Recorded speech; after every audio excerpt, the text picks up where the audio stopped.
আল্লাহ একদা ফেরেশতাদের ডেকে বললেন, আমি পৃথিবীতে খালিফা অর্থাৎ প্রতিনিধি সৃষ্টি করতে চাই। বলো, এই বিষয়ে তোমাদের বক্তব্য কি?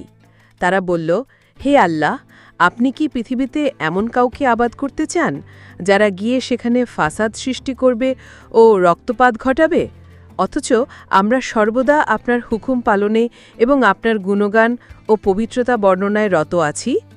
এখানে ফেরেশতাদের উক্ত বক্তব্য আপত্তির জন্য ছিল না, বরং জানার জন্য ছিল। আল্লাহ বললেন, আমি যা জানি তোমরা তা জানো না।